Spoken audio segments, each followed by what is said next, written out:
అందరికీ నమస్కారం. Welcome back to my channel. ఈరోజు వీడియోలో 2025లో హనుమాన్ జయంతి ఎప్పుడు వచ్చింది, అలాగే హనుమాన్ జయంతి గురించి కొన్ని విశేషాలను ఈ వీడియోలో మీతో షేర్ చేసుకోబోతున్నాను. అంతకంటే ముందు ఎవరైతే నా ఛానల్ని ఫస్ట్ టైం విజిట్ చేస్తున్నట్టయితే లైక్ చేయండి, షేర్ చేయండి, సబ్స్క్రైబ్ చేయండి. చాలా మందికి అయితే కన్ఫ్యూజన్ ఉంటుంది. హనుమాన్ జయంతి కొంతమంది చైత్రమాసం అంటారు, కొంతమంది వైశాఖ మాసం అంటారు.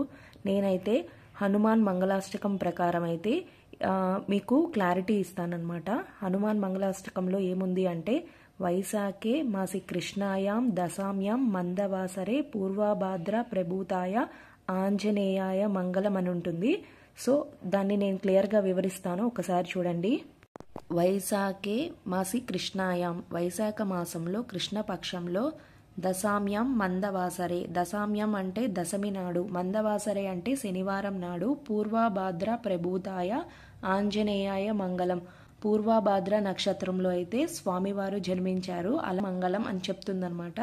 సో అలాంటిది ఈ సంవత్సరం ఎప్పుడు వచ్చింది అంటే హనుమాన్ జయంతి మే 22 మనకి గురువారం నాడైతే వచ్చింది. దశమి తిథి ఈరోజు రాత్రి 8:43 వరకు ఉంటుంది. పూర్వభాద్ర నక్షత్రం వచ్చి మధ్యాహ్నం 1:48 వరకు ఉంటుంది.